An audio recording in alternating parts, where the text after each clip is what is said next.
I'm Jennifer Archuleta, the host of Unfiltered, where the truth hurts, but it also heals. This is a space for anyone willing to get honest with themselves, because in the end, it's you versus you.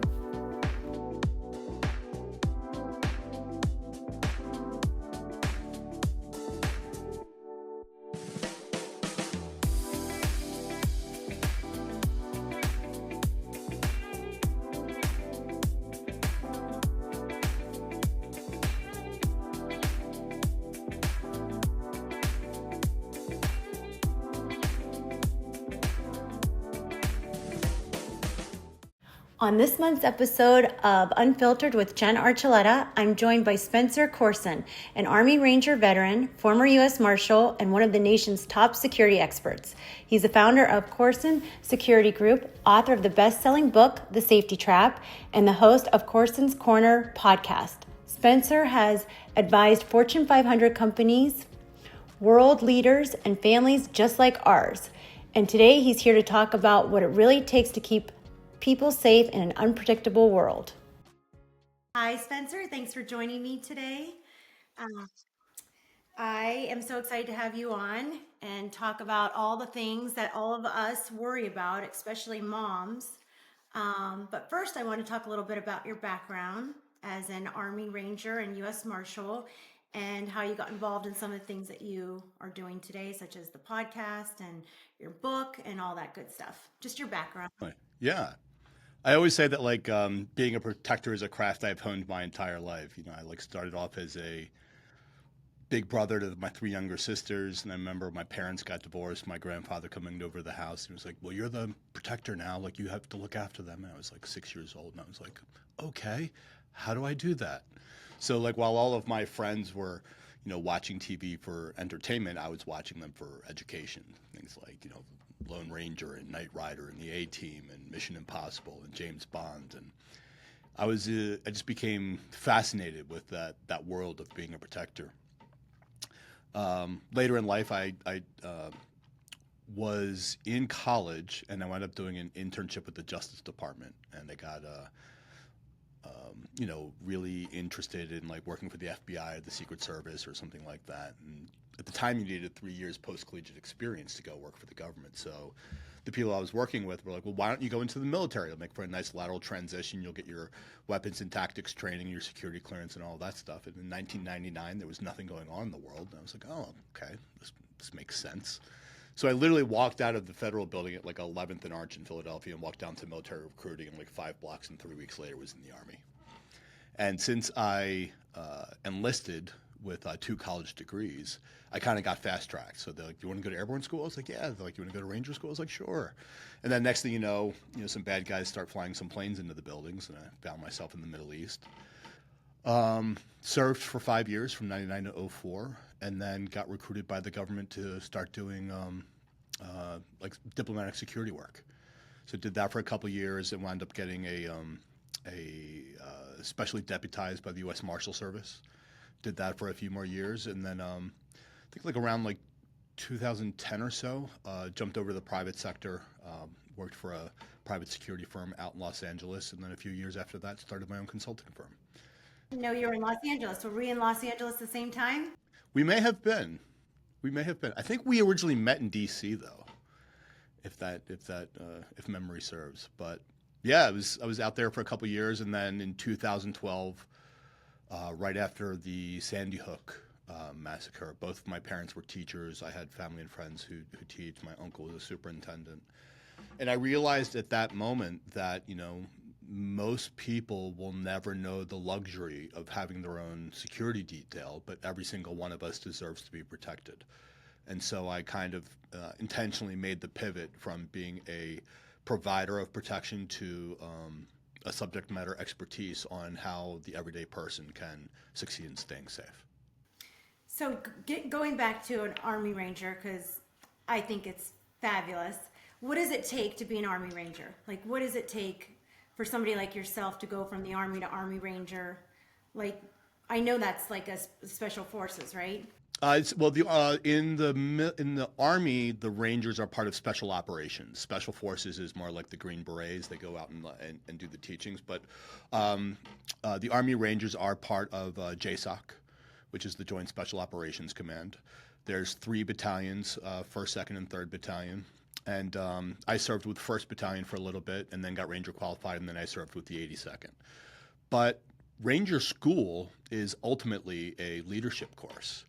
And what you find is that as everyone is going through that initial phase, like you have some, college athletes, you have some professional athletes, you have people who are in the Olympics, you have people who are, from every athletic background you could possibly imagine, and you would just have some like super studs. But after about 7 to 10 days, when everyone is tired and underslept and not well fed, and really in the under duress, you really start to see who has the mental fortitude to push forward. Because you may be able to run a 6-minute mile under ideal circumstances, but can you run a 6-minute mile tired? Can you run it cold? Can you run it hungry? And not only can you do that as an individual tasking, but how are you as a leader in helping others along? So that, because it's ultimately, like I said before, a leadership course, but it's more than that. It's about team building. It's about when you're strong, can you lead others? And when you are not so strong, can you be led by others? There's a big quote as you walk in that says, "Lead, follower, get out of the way." And what I've learned that to mean is that when in charge, be in charge. But if someone else has a certain matter of subject expertise, like take their lead. And if you don't know either, get out of the way so that those who are in a particular role of command or control, allow them to navigate you toward success. So it's just as much about ego. It's just as much about leadership as it is learning how to leave your ego at the door. What kind of things did you do at the school? Oh, it's everything from it's everything like you would normally see. I remember like the first time I went through like the Derby Queen, which is like the big obstacle course. They were out there literally like chopping up the ice before we had to go in, and there was a section where you had to get your head under the water because they had like the Constantine wire like coming across while like they're shooting the machine gun underneath, and like, get your head under the water. And I literally like remember putting my head down and getting completely submerged in like freezing water. And it was the first time my body experienced like a full reset. I don't know if you've ever done like a cold plunge where you jump in and like you put your whole head under. It actually does this like physiological reset where your body just goes, and it's you're like, oh, okay, like that's. I don't know if that's what it feels like to die and come back to life, but it was a pretty interesting ordeal to experience. But I think the number one thing you learn in that course is what you learn about yourself. The intestinal fortitude, the darkness by which we are all sometimes embraced instills within us the very measure of who we are. And you learn very quickly in that modality if you have what it takes to push on to what they call the Ranger objective, to not leave your comrades behind, to dig deep, to have the intestinal fortitude to push on, and to know that you have reserves within yourself that will reveal that you are smarter than you think and stronger than you are, and or stronger than you believe, if you are just willing to understand that your will to survive, if you truly want to succeed, will carry you forward. Well, I think that's amazing. When you think of yourself, like when we were talking about Sandy Hook. So as a mother, I send my kids off to school every day, and one of my biggest fears is one of these school shootings.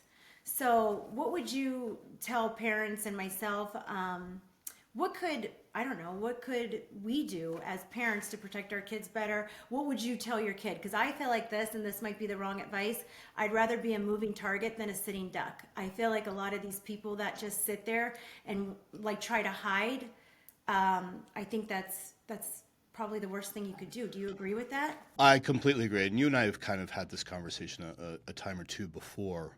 But I think one of the, quote, safety traps that parents really need to understand is that schools care more about accountability than they do about survivability. Schools would much rather have I'm reminded of like the old like Billy Joel song, like the Cold War kids were hard to kill under their desk in an air raid drill, right? Being under your desk in an air raid drill is not going to save you, but what it is going to do is allow the administrators to know who was sitting under which desk, because they're going to have those seating charts in the central office, and it's going to allow for them to identify those children should they become deceased. When we talk about things like run, hide, fight, that practicum comes from an old military application where if a pilot was shot down overseas or if they were captured by the enemy, they would do anything they could to escape the enemy. If they were a POW and they escaped, they would try to put as much time and distance between them and the enemy, and getting themselves to friendly forces as fast as possible. Or if they were shot down overseas and they had to eject into enemy territory, they would run towards friendly forces as fast as they could. And in the event that they got too tired or they needed to rest in order to regain their strength, they would camouflage themselves. They would hide until they were able to once again keep moving. And, God forbid they were confronted by the enemy, they would fight like their life depended on it, because they most certainly would. Run, hide, fight in that framework is an excellent modality for an individual, but it is a horrible construct to implement to the masses. And so what it has actually become in schools or in workplaces is run to your hiding spot. And just like you said, a moving target, or a student or a child or an individual who is putting as much time and distance with each step they take between that target that is trying to hurt them, increases their likelihood of survival exponentially. Versus if you have a child who is simply like cowering in the corner, it's much easier to hit. We think about like the T-ball versus baseball dynamic, like which is easier to hit, the ball that's coming across the plate at 90 miles an hour or the one that's sitting stationary on a tee.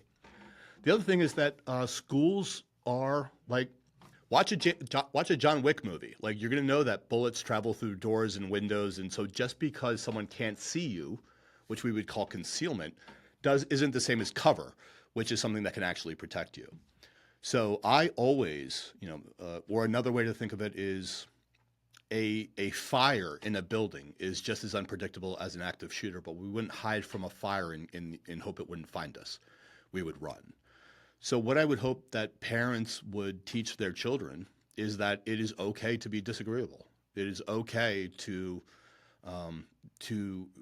participate in your own protection, to put as much time and distance between you and the threat as possible. Because our bodies register fear and danger way before our mind can comprehend or can tell us what that real threat is. But learning and teaching our children to not negotiate against that instinct, and that if they are in fear or are in danger, to put as much time and distance between them and the threat as possible, and to know that they have your permission to do so, is a radical act of self-protection. Because there is not a parent I can think of who would rather not know where their child is, but be almost certain that their child is alive, than to know exactly where their child is with the certainty that they are dead. And that's what your book talks about. I think our kids and parents think, oh, the teachers are going to protect them. The security guards, which I've seen, are going to protect them. And so the reality of it is our own instincts will protect ourselves. But they also don't want the chaos. So if you have parents like myself saying, get out, run, and then 100 kids run, then isn't it causing more chaos? Or what do you think? I think that the reason that schools implement these kinds of shelter-in-place modalities is because this is what the police are instructing them to do. And the reason that the police are instructing them to do that is because the police are ultimately responsible for public safety, not your personal safety. And this has been taken to court and proven time and time again. The reason that the police don't want everyone running is because it would give the bad guy the opportunity to run with them. Like we just saw with the Charlie Kirk example, where the shooter was able to escape in the melee. But that does nothing to protect your personal safety, right? The reason that the cops want everyone contained is because that means the threat is contained, which means the public is safe. But if you're trapped in there with the threat, that the public may be safe, but you're personally not safe. So you have to understand those two dynamics and then really understand that when you are being instructed to do something in an emergency situation, you have to be very careful and think very hard. Are those instructions being given because it is what is in their best interest or in yours? And more often than not, it's going to be in theirs. Okay. I mean, you might not have the answer to this, but what could schools do? I mean, you go to a football game, you've got police presence, you've got metal detectors. Why don't we do that for our schools? I mean, they're always asking for money. Well, I think schools have kind of found themselves in this conflation between being safe and being secure. Safety and security. Those two terms get used interchangeably a lot as if they mean the same thing, but they're actually two completely different frameworks. Safety is a feeling. I feel safe. Security is a state of being. I am secure. If we were to think of it like an umbrella, right? If you open an umbrella, the canopy, which is strong and protects you from the elements, is your security. How you feel warm and dry underneath is your safety. When you're confident in in the ability of the security to keep you warm and dry, you feel warm and dry underneath. However, if you are carrying around that umbrella because you know it's going to rain a little later on, and then you go to use it and you realize it's full of holes, well, that would be false security, right? Because you had something that made you feel safe but actually wasn't able to protect you.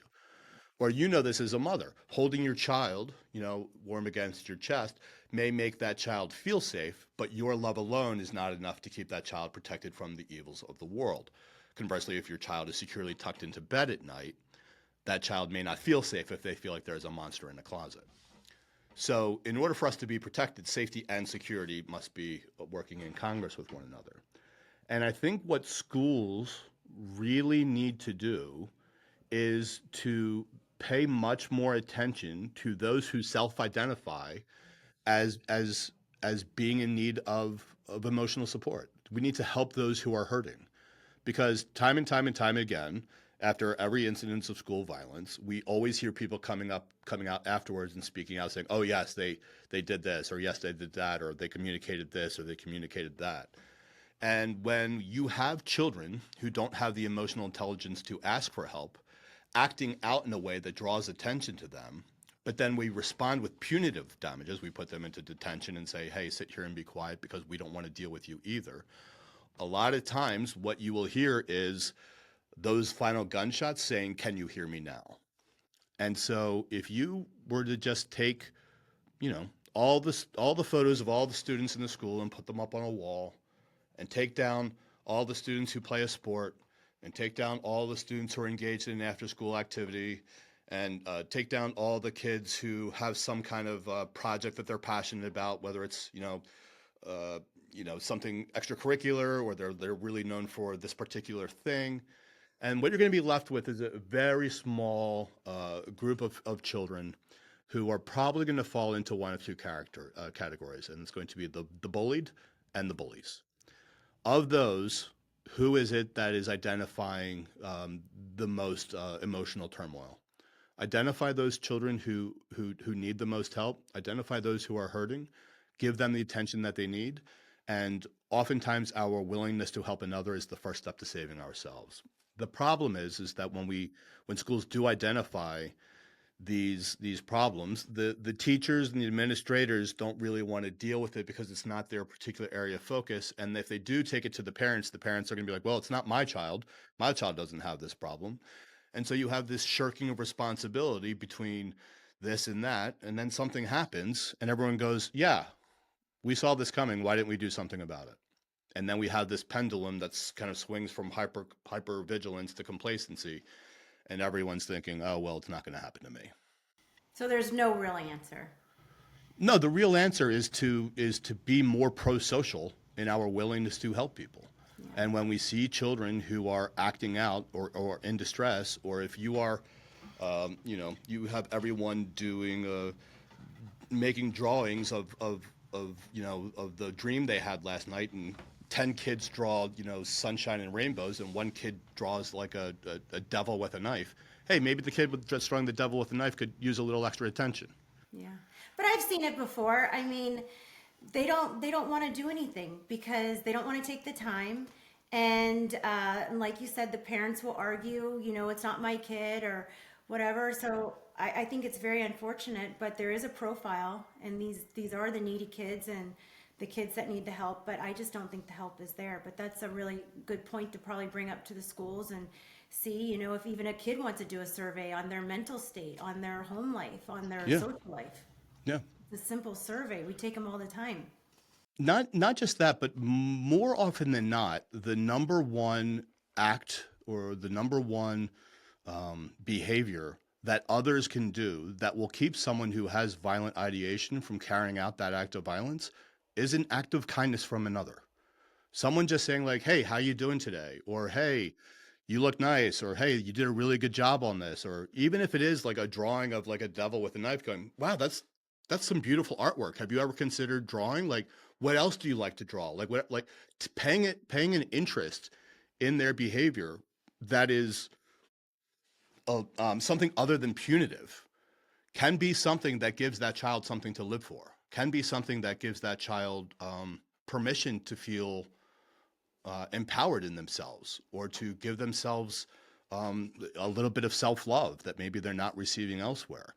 But we have to be more pro-social in our everyday environment. We have to care more about our community than we do about clicks or likes or comments or shares. When you and I were growing up, we were very pro-social in our everyday interactions. Our everyday life required us talking to people in real life and communicating with people in real life.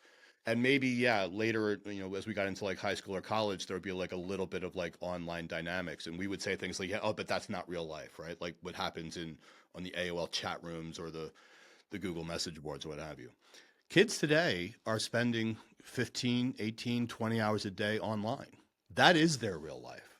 And so what once was a parasocial relationship for us is now, or what was once a 90% of our lives were pro-social and 10% was parasocial. Today's kids are living 90% of their life in a parasocial relationship and only 10% in a pro-social relationship. And so they are less likely to, kids today are much more likely to comment or give insight or their opinion or share their opinion on someone or for someone who they do not have a real world relationship with, but are less likely to engage in commentary or get help or ask for help or check in on people who they actually have an everyday relationship with. And we need to do something to reframe that dynamic, because it's the people in your real life that are going to have the greatest impact on your everyday life. And the people who you have a parasocial relationship with, who you may know everything about them, but they don't even know your name, is not going to be what helps to bring you fulfillment in your real life. I agree.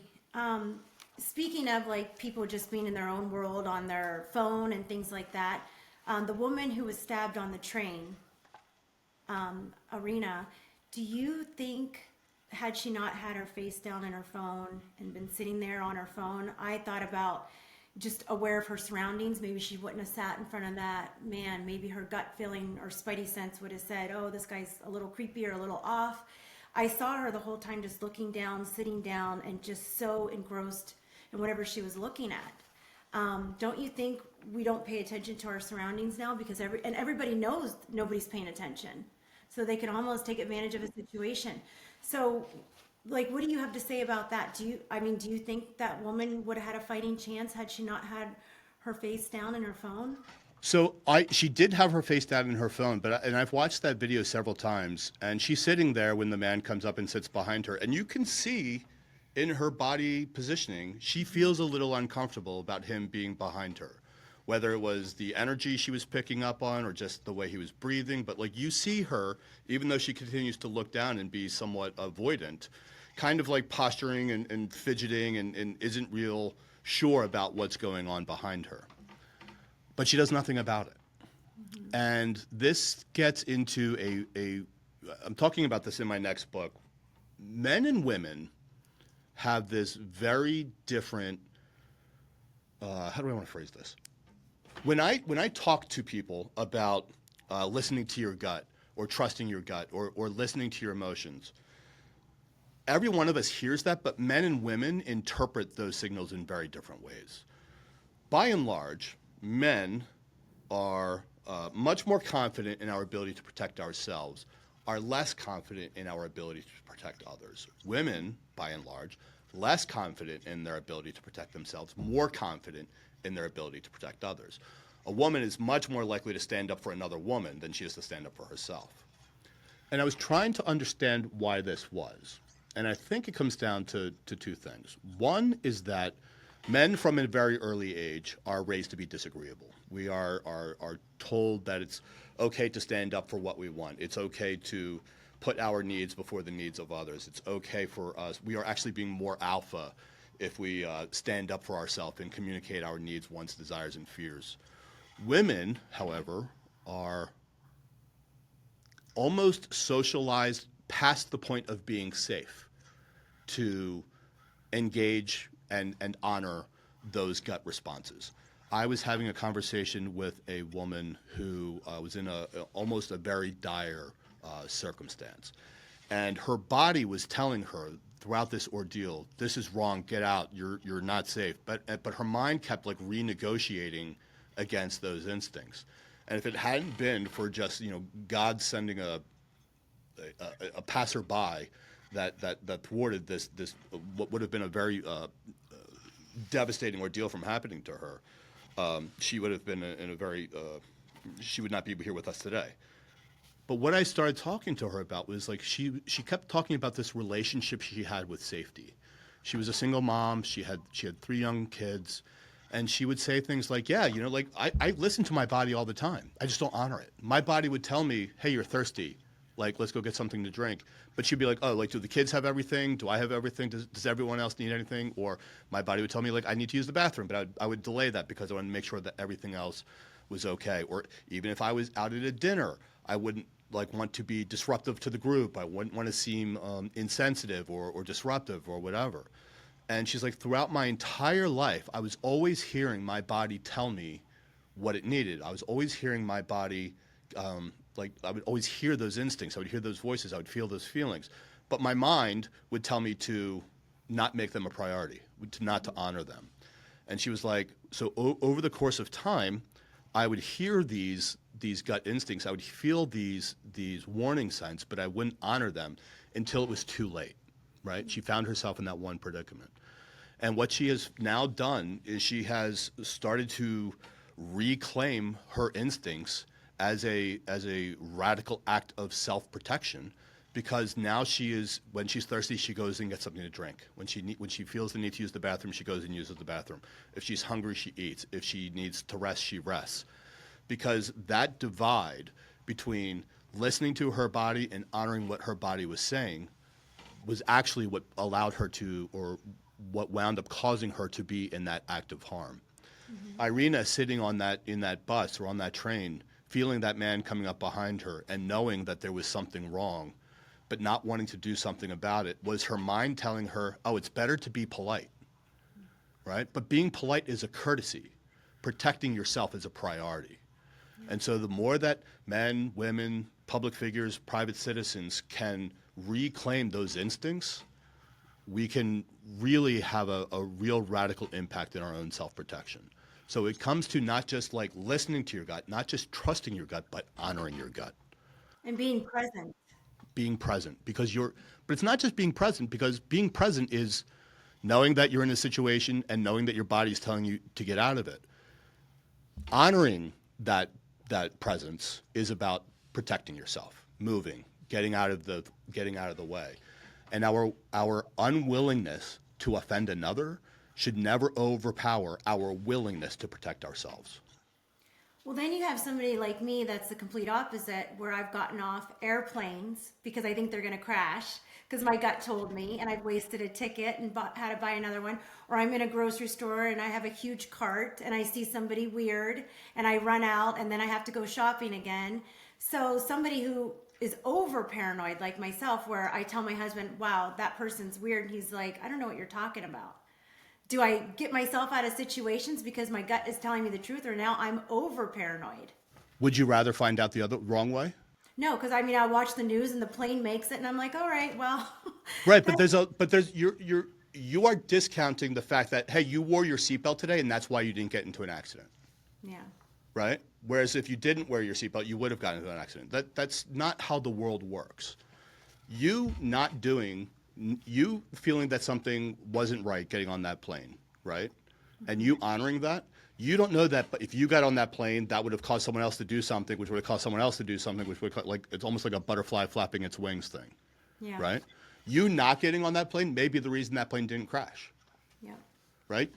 Many times, I always joke about me and other guys who have like combat experience and who like do what we do for a living, often joke about how come this stuff never happens when we're around, right? And it's because our presence almost serves as a deterrence from those things happening, right? So when you feel that something is wrong, or when you feel that something is out of place, or when you feel that something is inadequate, and you act on that instinct, and you are safe at the end of the day, that is a win, good. right? I'm gonna Your tell life my is worth husband the that. cost of that ticket, Yeah, I like that. I feel better. right? Because you How would many feel times I've awful gotten off the if you did not listen to that. Because listen, 99 times when we feel something or hear something, it's not going to happen, right? Like if I'm worried that a lion is going to walk into it, like I don't spend my life worried about alien invasions, right? Is it possible? Yes. Is it probable? No. But if I feel that like, hey, I'm in a restaurant and there's a guy who is behaving in like predatory ways, and I go up and just have a conversation with him, and me just having that conversation with him removes his anonymity and realizes that he's going to have a much less likelihood of success in targeting that restaurant, and then he leaves, right? Did I just save 100 lives? I don't know. But what I do know is that I feel better for having had that conversation. And I know that if I didn't have that conversation and he did do something and I knew that I had the opportunity to help and didn't, I would feel a million times worse. Yeah, So I think honoring your instincts and behaving accordingly is appropriate. and being aware. Don't be a sheep. Be the wolf. Awareness plus preparation equals safety, right? The number one factor of target selection, it looked like I just gave everyone the finger, but I promise it was just my regular fingers. One of the things that is proven true time and time again, regardless of circumstance or scenario, is that the number one most influential factor of target selection is likelihood of success, right?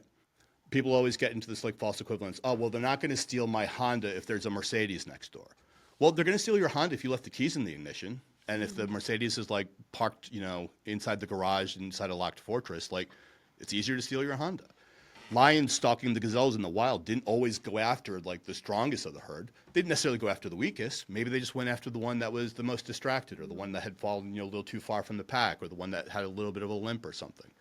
Right? They went after the one with the highest likelihood of success. So anything you can do to keep yourself from being targeted. It's one of those things like you don't have to outrun the bear, you just have to outrun your friend. You don't need to be the safest house on the block. You just can't be the easiest target. Little things that we can do in our everyday lives to promote our protective posture, or to participate in our own protection, or to just be present and aware of our surroundings is often all we really need to succeed in staying safe. That healthy sense of skepticism and that moderate dose of vigilance and that willingness to participate in our own protection is really the baseline that most people need to succeed in staying safe. What do you think the biggest threat every day is for people that they just don't even think about? It won't happen to me. Yeah. I'm a good person. Bad things happen to bad people. What I have found, I just got back from CrimeCon out in Denver, and I did this presentation on true crime, true safety, how to think like a predator to protect like a pro. And one thing, as I went through all of these cases of targeted violence, were that predators look for three things. They look for you to be isolated, they look for you to be predictable, and they look for you to have a false sense of security.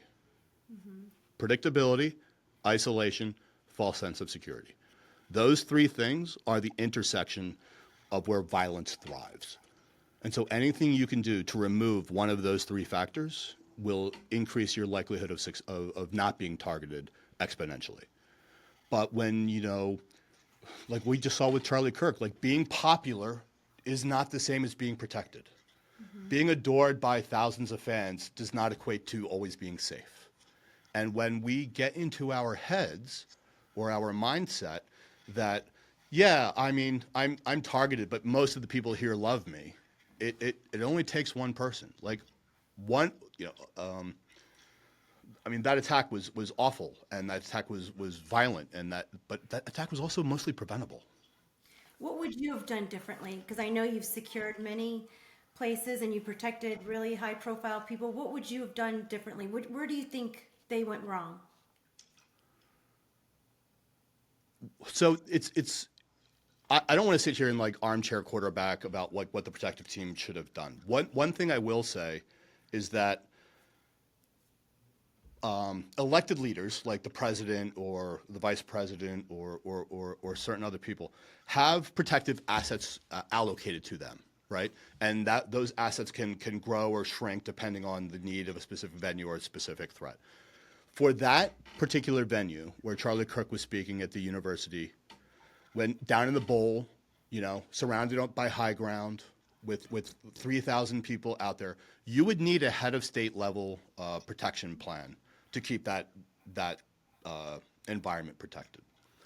And he had maybe 3 or 4 personal protection people with him, and then the university I think gave him like 6 or more guards. But if you look at the security situation, the security perimeter was really only around that immediate tent where he was speaking. There was like some bike rack around that, but you could have walked right up. There was no magnetometer screening. There was no baggage check. So anyone with a gun could have literally walked straight up to that gate, pulled out a gun, and taken a shot at him. So the first thing that I would have done, and there's always this balance between security and convenience, right? Because if it's going to be really secure, it's not going to be convenient. If it's going to be convenient, it's not going to be really secure. But especially for public figures, especially public-facing figures, there is also this dynamic of accessibility and safety, right? I want to be able to be a man of the people. I want to be able to interact and engage, and proffer this interaction between me and my audience, especially someone like Charlie Kirk, who thrived on that kind of like give and take debate. I mean, he had a big thing that says "Prove me wrong," on the banner. But I would have chosen an environment that I had more control of versus an environment that had more control of me. I would have chosen an environment where maybe he was at the high ground and everyone else was looking down. Or if he did want to do that, I would have made sure that the high ground was being surveilled or monitored, or maybe had a drone in the sky. Because even just having that, little like picnic table tent that he had over him and his security guys being flanked by him on the other side, they couldn't see up from where they were. They could only see out. And you can get into a bit of complacency when you are expecting a threat to only come from one vector, that you discount the vectors of the others. And security, especially a personal protection security, is a totality of circumstance. You have to look at all possible threats. And the way that I used to run my details was, okay, if my protectee is going to be here and I'm the assassin, how am I going to kill him? Where are my avenues of approach? Where is my likelihood of success? And then I would put the safeguards in place to keep those realities from ever elevating into realistic risk. Why do you think that this wasn't a mass shooting? Like, why did Because this was targeted violence. So you think that's so people like that, they just want the one target that's good enough, and they take off. Yeah, they arrested him this morning. Yeah, I saw that. I don't know if you saw that. And by all accounts, a smart kid. I think he was like 20 years old, 22 years old, had a 4.0 GPA, had just gotten a grant or a scholarship or something, but had been recently radicalized, had been talking about dinner, how he hated Charlie Kirk and wanted to kill him, had been proselytizing about his hatred of this man. And so when you saw this one man coming to your school, talking about these topics that fueled this man's hatred and vitriol, and he had the ideation. So he clearly had a grievance against Charlie Kirk. He clearly had an ideation that he could do something about it. He engaged in research and planning on how to carry out that attack. He was able to breach the perimeter of the security because there wasn't one. And then he ultimately was able to initiate his attack. And the fact that I'm fairly certain that now that we know who this individual was, when we go back and look at his social media or his communications or his whatever, there are going to be communications, because he clearly said it to his family about his willingness to kill Charlie Kirk. And the fact that the family did not say anything to anyone about those things, and I'm sure he said, if he said it to his family, he's certainly going to say it to his friends. And knowing where that particular individual was on a day when a very high-profile individual of his descent was present should have been a person of interest to, if not school police, but to the protective detail themselves. Well, they say the gun he used, anybody could have took that shot. Do you think that's true, or do you think he was 1,000%.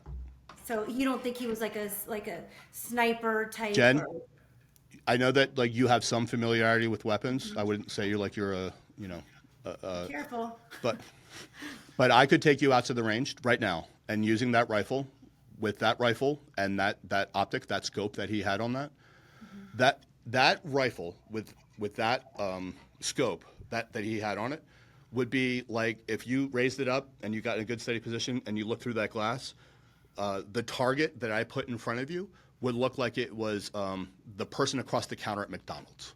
It'd be up close and personal. And as long as you just had a nice light trigger squeeze, boom, you would have hit the X 9 times out of 10. I guarantee it. Do you think he visited the situation a few times to make sure he got it right? Absolutely. Yeah. I don't know if he visited a few times to get it right, but I guarantee now that they know who he was and where he took the shot from, they are going to go back and look at the surveillance footage from that location. And I would put dollars to donuts that you're going to have seen him at that location scouting it out ahead of time. Well, speaking of surveillance, it's interesting because most of these people end up killing themselves. That's what they do. They kill somebody and then they end up committing suicide. This guy obviously wanted to live. How did he think he was going to get away with this? Like, why do these people think, with all the ring and all the surveillance that we have nowadays, that you can even get away with this? So I think there's a difference between the methodology and the ideology of mass shooters, school shooters, people who want to kill a lot of people, and specific targeted acts of violence. So if we look at Luigi, who attacked he had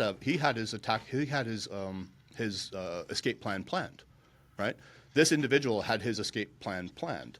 When you see children attacking schools and things like that, they want to die. They want to take other people with them. That is almost a suicide by cop or a suicide by self engagement. They are looking to displace their anxiety and their animosity and their hatred of self onto others, and for others to suffer in their fate as they are about to suffer in theirs. Targeted violence is very different. Those are people who, whether it be celebrity seeking, or they are political crusaders, or they think that they are doing something good, they don't want to die because they want the accolades that they will get on the back end. They want to be seen as a champion of their view of righteousness or their view of whatever. So it's very likely that he did not want to die. He actually planned his escape, which it seems like he did, because from where he took that shot, it wasn't like at Butler, Pennsylvania, where there were multiple rings of security before you got to the presidential stage. When you have a head of state visit, you have the president or the VIP speaking on the stage, which is one ring of security. Then you usually have that immediate VIP group, that's another ring. Then you have the general public. Then you have the standing room. Then you have the perimeter. Then you have the perimeter beyond that. So there are concentric rings of security coming to that targeted individual. What we saw yesterday was just one, or I guess it was 2 days ago, just one perimeter around Charlie Kirk himself, and nothing beyond that. So once he was out there, He was very able. He was able to walk up. You see him. He squats down. He takes the one shot. He waits for it, and he knew that he had that time to wait because from the time he's first noticed on the rooftop till the time he took the shot, I think is like 30 some minutes. Mm-hmm. So that's a long time to be out in the open in preparation of a hostile act. And he had no worries of being discovered or stopped or thwarted because there was no one there to stop or thwart him.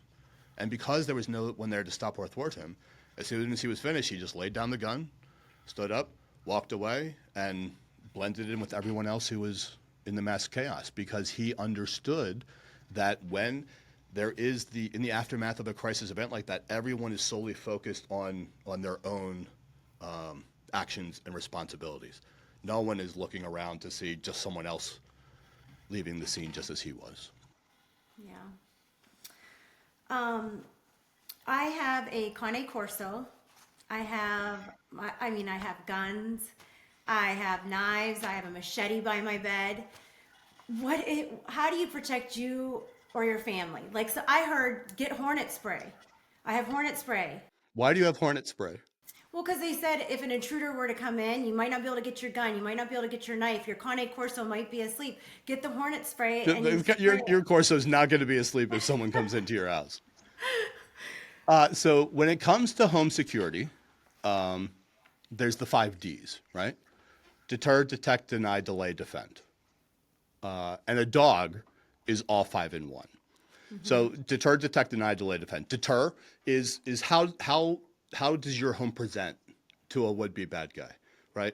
Do you see the motion lights? Do you see the security cameras? Do I see a gate? Do I see that there's a lot of white space between me? Is there a clear delineation between public property and private property via a fence or a gate or something that serves as a clear delineation?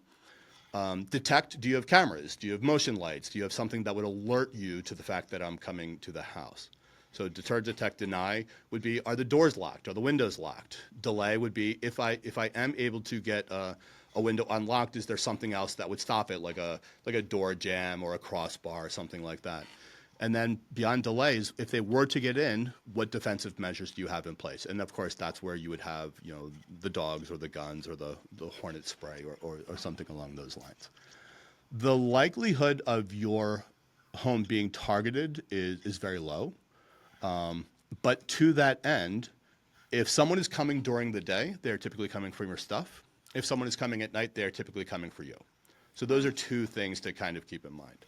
Mm-hmm. And the best way for you to keep your house protected is to, one, I would say have a 9 p.m. routine.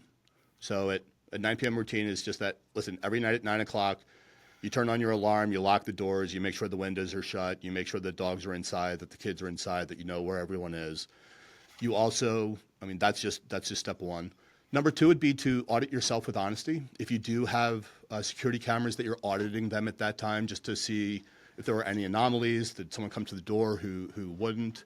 And the more, when we talk about like situational awareness, we're not just always talking about like being present of your everyday, like where you are in time and space, but also what is occurring in time and space around you. So you should have a good understanding of who does what, when, where, when, why, how, and with who in the area around your home, right? Hey, the landscapers usually come on Tuesdays, the pool guy usually comes on Wednesdays, on Thursdays, the cleaning crew across the street typically comes, they usually park in front of the house. And once you have identified that baseline of everyday operational behavior, the anomalies will begin to present themselves to you. Because what I have seen is, especially in like more rural areas, someone will walk around with a stack of business cards for tree trimming or lawn service or pool cleaning, or maybe their takeout menus for like a Chinese food or the new spa down the street or whatever, and then they'll just put things in everyone's door, and they'll knock and they'll ring the doorbell and they'll put something in the door, knock, ring the doorbell, put something in the door. And then they'll come back like, 1 or 2 hours later, and they'll see how many of those menus or their cards or those doors are still there, right? Okay, so now I've identified which targets I can hit between 10 and 12 on this particular day. Maybe I'll do that again the next week to see if it's consistent, right? Because now if it's dependable, reliable, and repeatable, I've got a pretty good window of opportunity. But if I'm not noticing that someone is doing that, if I'm not noticing that these things are taking place, then I have allowed for them to become more successful because I've increased their likelihood of success. Whereas if I do those things, I can alert neighborhood patrol, or I can alert the local police, or I can do something that can detract from that level of success. Don't you think it's usually an inside job? Don't you think it's usually like an inside job? Like my husband played with a player, Sean Taylor. It was the landscapers. They knew everything about his situation. They watched, and then they attacked. Right, but that happens. In fact, that happened to a case I just worked a little bit ago where a guy had a house that he was renovating and had another house down the street that he was living in. And in the house that he was renovating, he had this safe. And in the safe, he had some weapons, and he had some gold, and he had some silver. And he came home one day, was going to move this safe out of this room because that particular room was going to be worked on. And as he came in, he heard he opened the door and he smelled like the smell of like burning metal, and someone had burned a hole into the back of the safe and had taken a lot of the gold and the silver and some of the weapons. And it wound up being an inside job. But the reason that we were able to, one, we knew it was an inside job because the garage door had been left open, and that was how the people came in, and the crew had been there the day before. But fortunately, we had all the names and numbers and driver's license and identification of everyone who had ever worked on that house. So we were able to go back and talk to each person who had access to that house. And then it very quickly came out who the suspects were. And it was something that, it wasn't someone who had been part of the crew that targeted the house, but part of the crew had talked to someone who targeted the house. So most break-ins are, do you think they are people you know or you don't know? I would say most break-ins are targets of opportunity, right? And whether that's drug-seeking behavior, they're just looking to see. So, for example, if it's your son's birthday party or your husband's birthday party, or it's Christmas or something, and there's a bunch of boxes from Best Buy out front, and you see that, oh, there's a new stereo, there's a new TV, there's a new this, there's a new that. And I come up to your house and I notice, just doing some general surveillance, that you don't lock the door when you come in, and then you leave the house, and you leave the house every day. The kids go to school at 8, and from 10 to 12 every day you go to the gym, and the nanny doesn't come until 3, and your husband's away at work, and the house is open from 10 to 12. I'm going to come in from 10 to 12 and rob your house because I'm going for specific things that I can know, that I can get, that I can turn over very quickly. Where you will see more targeted acts is something like your husband friends, where they know that there's very specific things that they can get that will have a market on, like, say, the collector's market, or like the case I work, where they know for a fact that there's untraceable gold and silver and weapons in a safe, and all they really need to do is drill their way into it. So what I always recommend is that you do anything you can to not promote the kind of possessions that you have in your house, and that if you are going to allow people into your house, that you know exactly who they are. So it's not just, the groundskeepers, you talk to one person and then like a 5-man crew shows up. You want to know who every person is that steps foot on your property. You want to know who they are. You want to know their contact information. And you want to know that, and I would vet them. I would vet each one of those people to make sure that they don't have some kind of a criminal history or something. Okay, so going back to protecting my home, if I want to protect my dog because I love my dog, what's my weapon of choice? So the first thing you're going to do is you're going to make sure that you have cameras and an alarm, and then the second thing you're going to do is reinforce your door frame and your windows. Right. So if your windows slide up, you're going to have a double lock that makes sure that they can't, jimmy that lock open by sliding a key in or something. And on your door frame, you are going to make sure that you replace the 1.5-inch screws with 4-inch screws. Because when you're kicking a door in, you're not just, if you've ever gone to like Home Depot or Lowe's or like a home department store, go walk through where they sell the doors. Because what you'll find is they don't just sell the door, they sell the frame that goes around the door. Right? And that's when you replace a door, what actually goes in. then that door frame is only about a 2x4, right? It's about a 2-inch thick piece of wood that goes around that door. And what most people will do is they'll take like a 2-inch or 2.5-inch screw, and they will screw so it goes through and then it just barely touches that reinforced stud that's on the other side, right? And so when you're kicking the door frame in, what you're really doing is kicking that in. You're kicking that little frame in. So by replacing that 1.5-inch screw with a 4-inch screw, now you have something that's really molded in there very, very securely, which makes kicking that frame out much more difficult.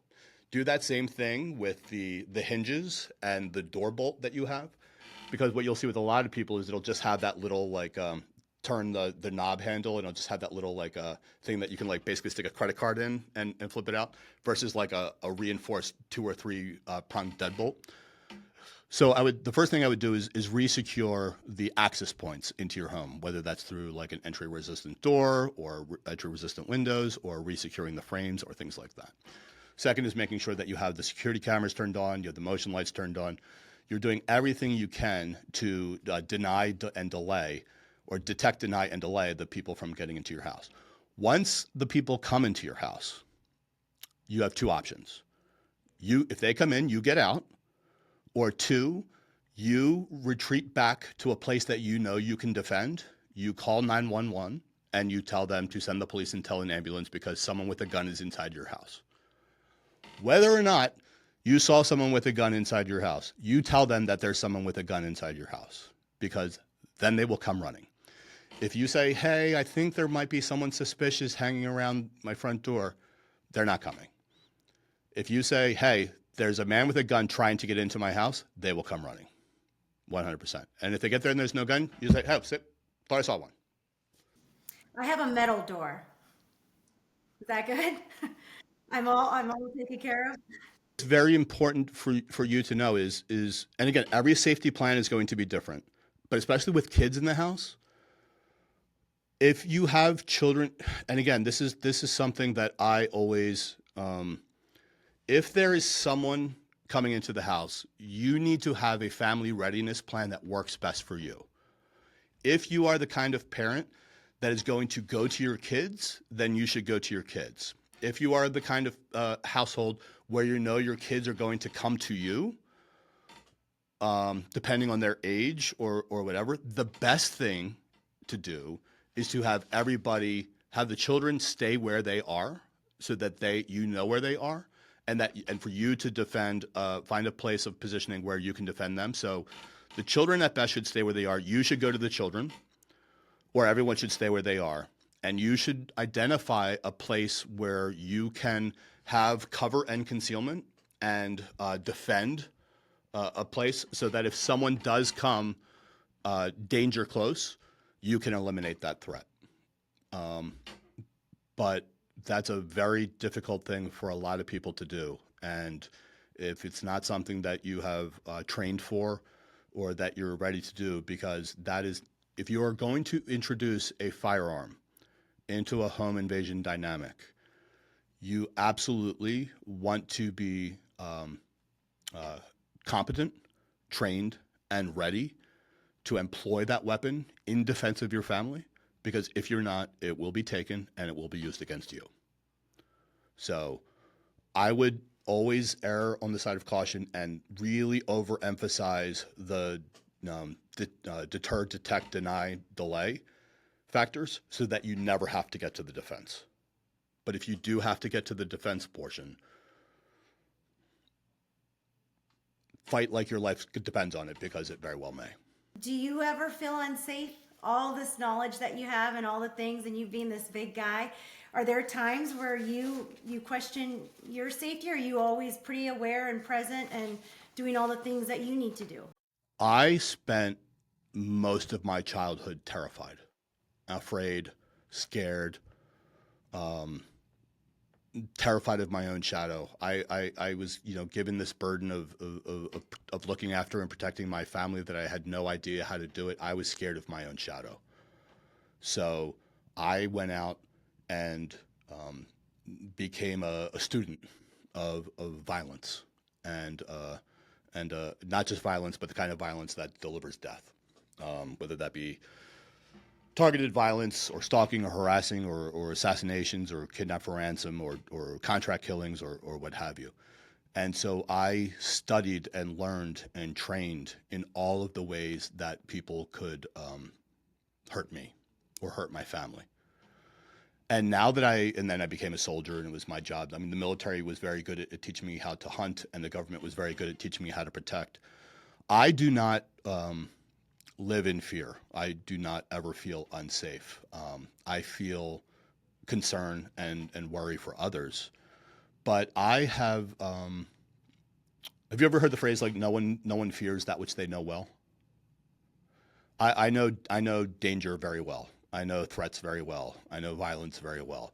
So that does not scare me because I'm intimately familiar with it. And I am aware of how it can approach and where it will come from and what it's going to look like and how it's going to feel and how it's going to sense. And so, and I have Coursen contingency plans for all of it that I have built and implemented throughout my entire life. So that is not something that I feel, but it is something that I'm always engaging with, so that it is ever present in my life. I live my life kind of expecting the worst but hoping for the best, and I live my life on with a duality of violence and compassion. I love life. I love people. I love being nice. I mean, I have found that some of the most dangerous people can also be some of the most kind, and some of the most virtuous. And so no, I do not live in fear, but I am constantly searching and looking for the hazards that linger on the horizon so that I can mitigate those risks before they ever become a reality. Why don't you think people step in nowadays? Do you think they're not confident within themselves? Like when something happens on a train and you've seen it, why don't you think people come to people's aid anymore or defense? I think it's I think it's a couple different things. When I was growing up, if you hadn't had your nose broken in the 700 level of Veterans Stadium by the time you got to high school, like you weren't considered a man yet. And you know, there's a comedian who had this really funny joke. He's like where did all the casts go? Like when we were kids, like everyone had a cast. Like someone was like always like looking like they walked out of like Walter Reed with someone was always on crutches, someone's always had a cast, someone's arm was always in a sling. We just lived life a little more dangerously when I was a kid. And like I don't know if it's like, the nerfing culture that but I don't think a lot of kids have been punched in the face lately. I don't think a lot of people have ever like really been in like a physical confrontation. And I think that we spend so much time now interacting.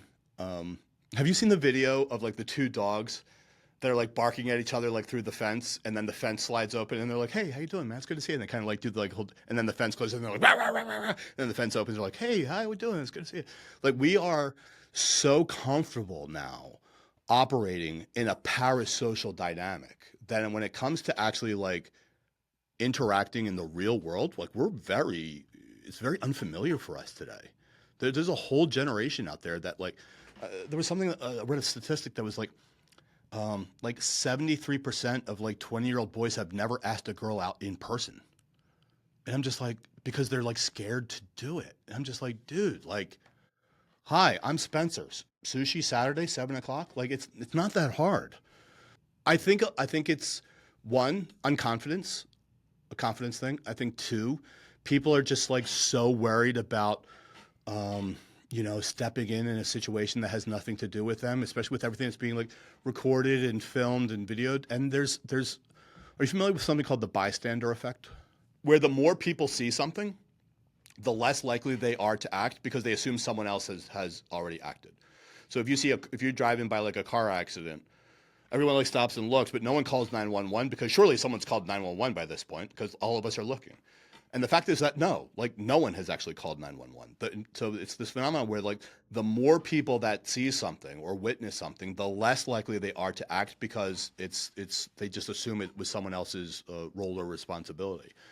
Which is why when you take any kind of like first responder or first aid course, the first thing they say to do is you go call 911. You in like the green sweater, go call 911 and tell them that we are here versus saying, hey, someone called 911. Because if you just say someone called 911, they're going to assume it was someone else's responsibility. But as soon as you point to someone and tell them it's their responsibility, they will almost do it because now that you have given them permission to do so.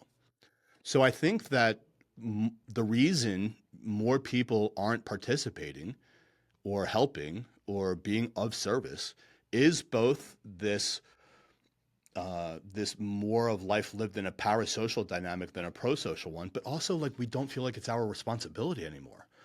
I mean, for so long we have just kind of adopted this, we can no longer afford to live in a world where we simply hope that nothing will happen and then solely rely on the first responders when something does. Like it is our responsibility. And the more that we accept that onus, the more that that onus of responsibility is on us, we need to act. And I always tell people your willingness to help another is the first step to saving yourself. Because if you're not going to be willing to step up and help someone else when they're in need, why on God's earth are you going to think they're going to step up and help you when you're in need? So we really need to be the kind of brother, sister, friend, neighbor, community member that we want to see. We need to be the people that we want to see in our everyday lives. Well, and I also think everybody's desensitized too. Like the Charlie shooting, I know probably the people that were there probably need help and they probably have to, that's probably going to affect them a very long time. And then you have people in their living rooms watching the video over and over again. And I told my kids, our soul is not supposed to hear, see, or feel that kind of chaos. And it's not okay. Do not pass the video on. Do not watch it. And I think people are so desensitized. They just pass it on like it's like a video game. And I think that's where the world is coming to. It's like psychologically, we're just so removed. You're touching on a couple really important key points here. One is that it's if you could be born at any time in history, like right now is actually the best time to be alive. It's the safest, it's the most secure, we have the longest like longevity, we have the best food and the best resources and the best medicine and all these things. But people, think that the world's much more dangerous. It's actually not. The difference is when we were kids, if something bad happened, we would maybe see it like once on the evening news and then we wouldn't hear about it again, right? Kennedy got shot, but most people didn't even know like what it looked like until he got shot, until like the Zapruder film came out, and that was like a significant amount of time later. But today, we see something bad happen, and then we see it happen from this angle, then we see it happen from that angle, and we see it repeated on our news feed, and we see it, then we go to Instagram and we see it, then we turn on the news and we see it, then we turn on all of these different, we see the same thing over and over and over and over and over again with different commentary and different vantage points and this. And our mind doesn't differentiate that as being one thing a million times. It registers that violence as a million things a million times. And then we see something else the next day, and then something, and then so it's always like we just watched Irina, is that her name? The girl on the bus.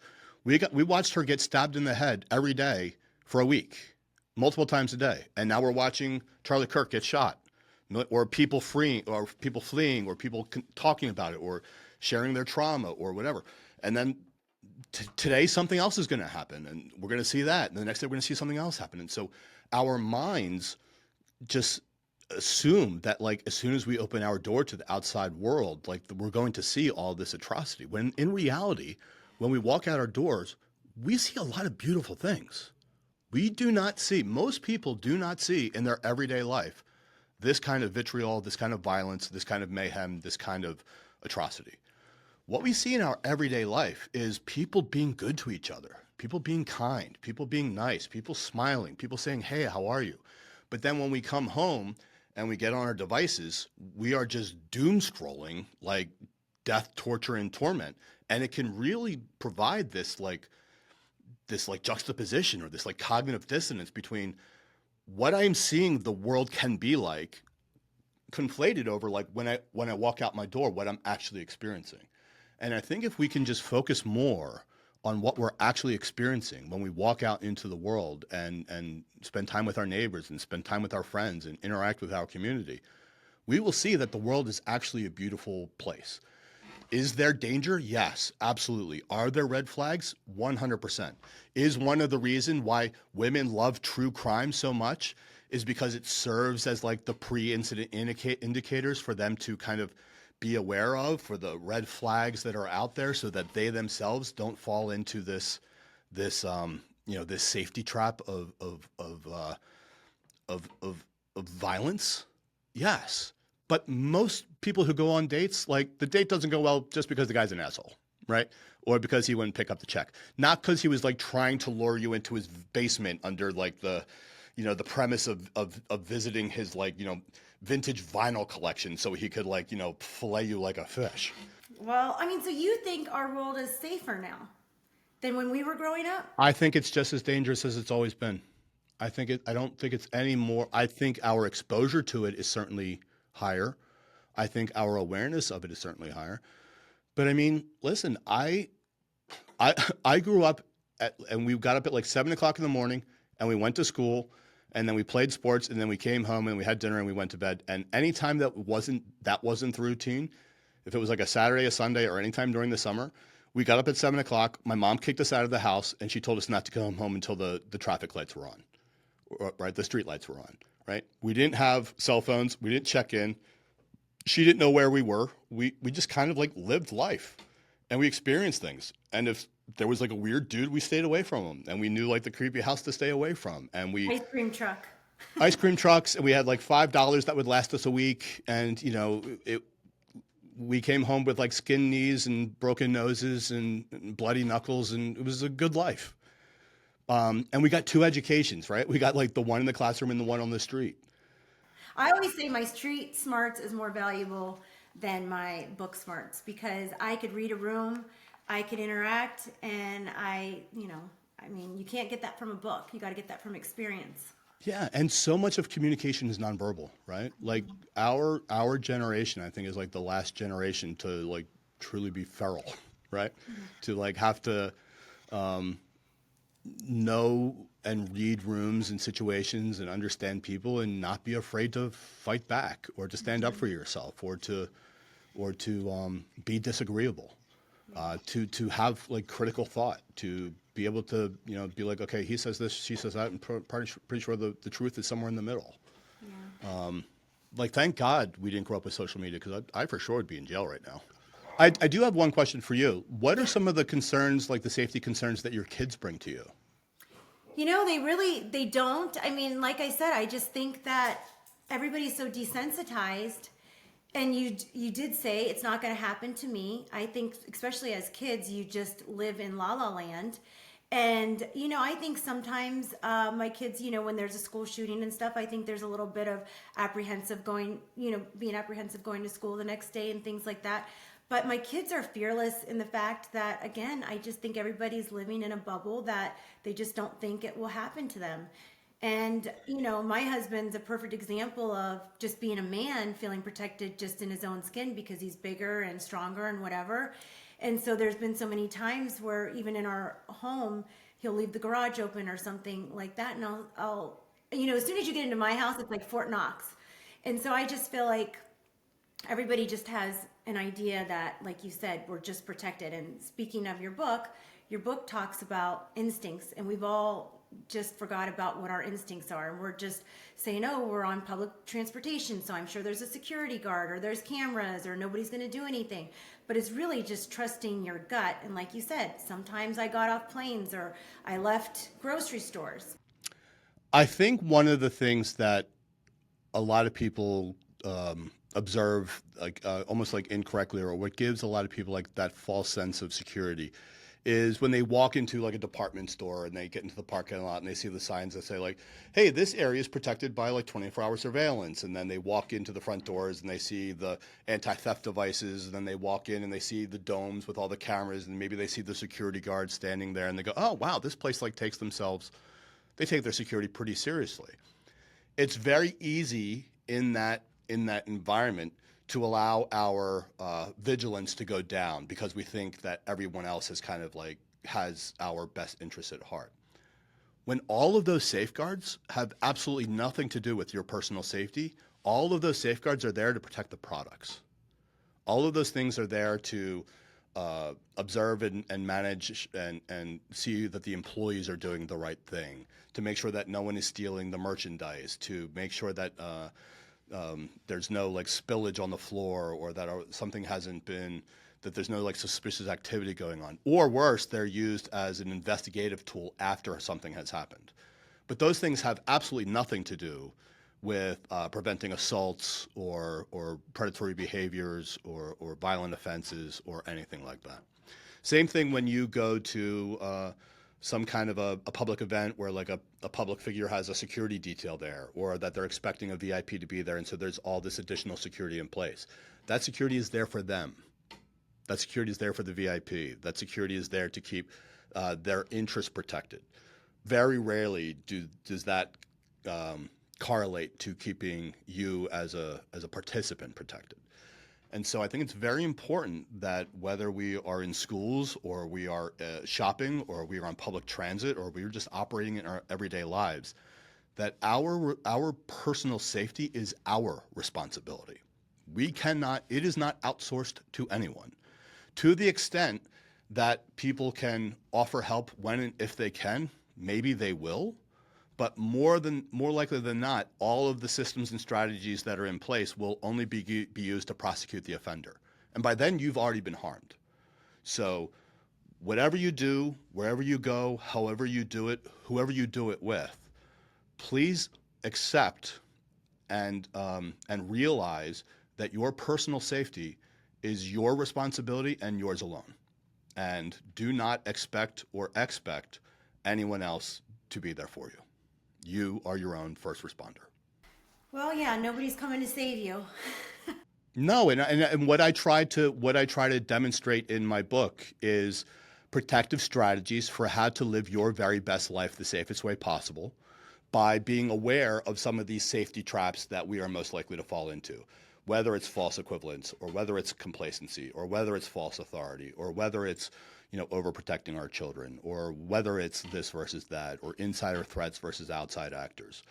I want to help everyone else through my book see the world how I see it, so that they don't have to worry about the predators of the world. The predators have to worry about them. I like that. Well, this is a little fun round, so we get to know a little bit more about Spencer, especially since we found out you're single. Are you a morning or a night owl? Ooh, well, I'm a night owl, but Ronan is a morning person. So I do my best creative work at night, but I do my best professional work in the morning. So right now I am on a 4:30 a.m. Wake up call. I actually get quite a bit of work done between 4:30 a.m. and 6 a.m.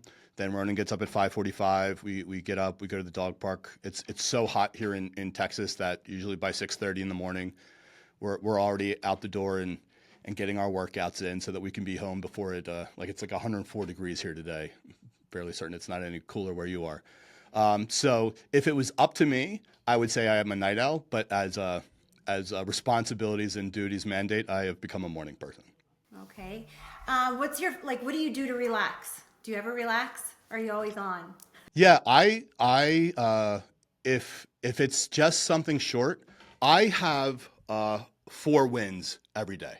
One of the things that I do to kind of like make sure that I am always like balanced and I don't get too stressed or too anxious is I have 4 wins every day. The first is my morning time with Ronan.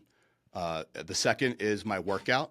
The third thing is working on some kind of like creative endeavor, whether that's a new book I'm working on, or a screenplay, or doing something like this. And then the fourth thing is food with friends. So I make sure that I have those 4 wins spaced out throughout the day. That way, no matter how complicated or stressed or life has become, I know that I have something to look for during the day, and I make sure that I space those 4 things out throughout the day, so that no one thing that may go off the rails is going to derail the rest of my day, because I know I have 2 or 3 other things that are going to bring me joy spaced out. What's your favorite food? Ooh, I'm pretty simple. I'm a steak frites guy. You give me like a a tomahawk steak and some French fries, and I'm a happy man. Well, I know you've protected some, high profile people. What was your most exciting job? And can you tell me like something fun that might have happened or something scary? I don't know. Can you share something of a moment of protecting somebody or? It wasn't a protection thing, but I got the opportunity to work on Zero Dark 30. And I was originally sent over to help with that film crew because they were going to be filming in northern India, which is just on the border of Syria. And at that time, Syria had just like run out of coffins because the civil war was so bad. And it was, and I had contacts with the embassy and with some government officials over there. And my job was really that if that civil war spilled over, that I was able to get the cast and the crew out of the country.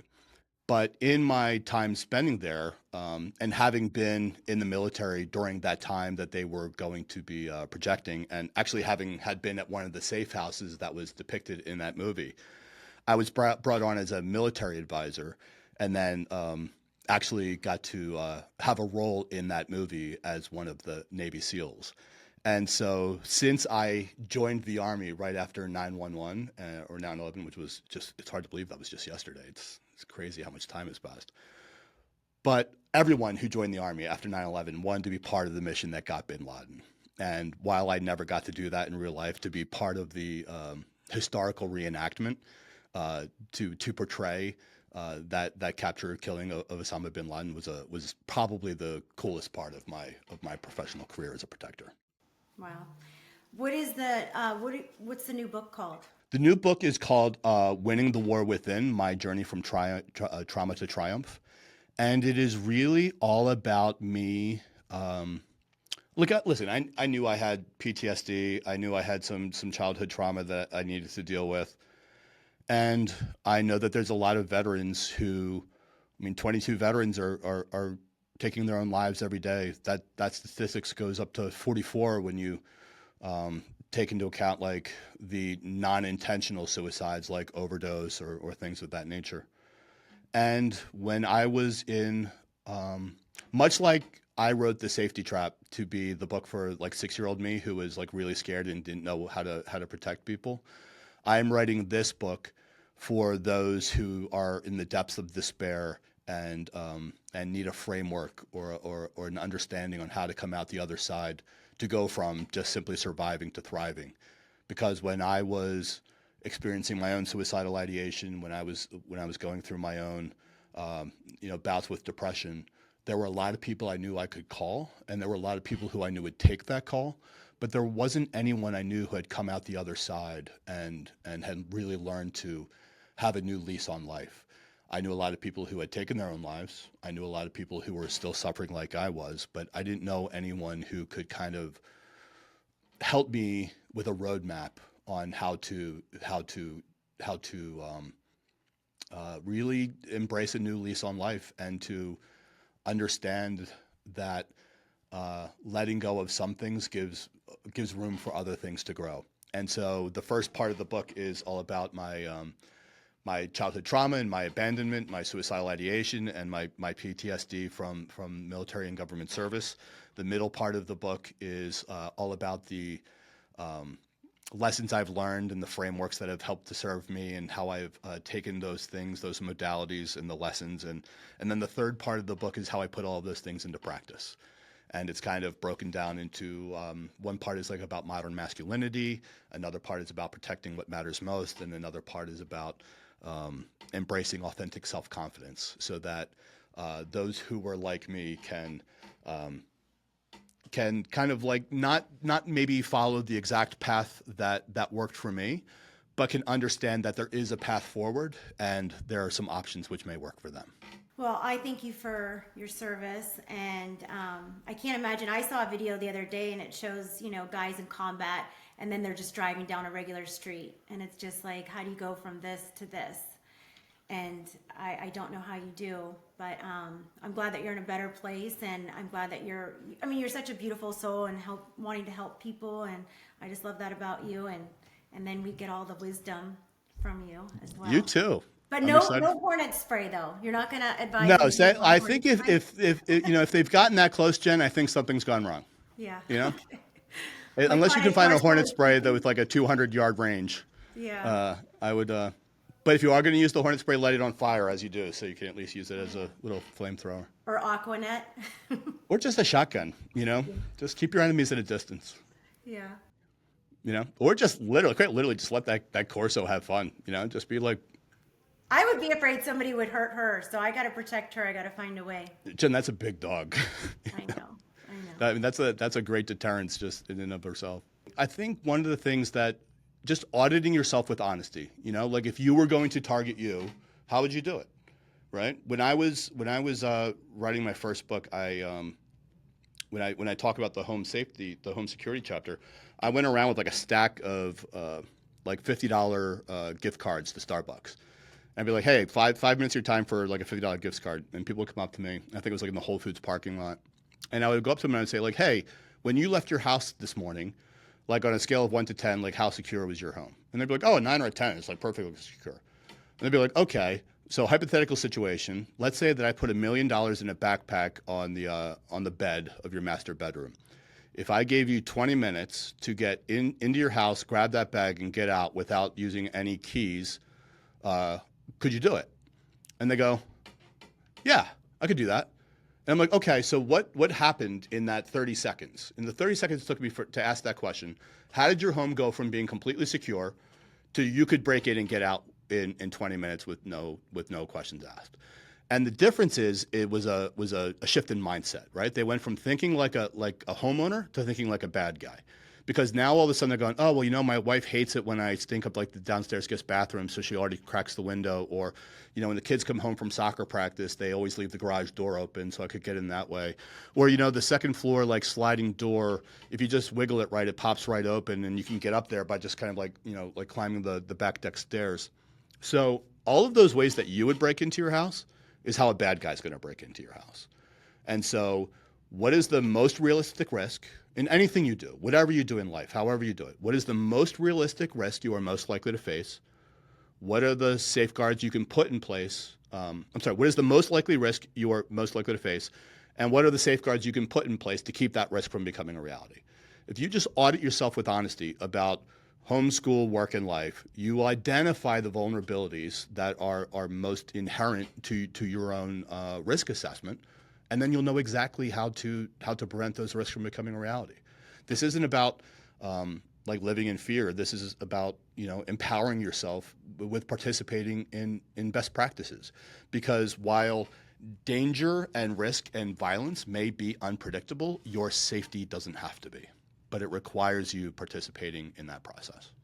And a lot of times people do things out of convenience. Like you said, they'll leave the garage open. They'll go on the same run every day.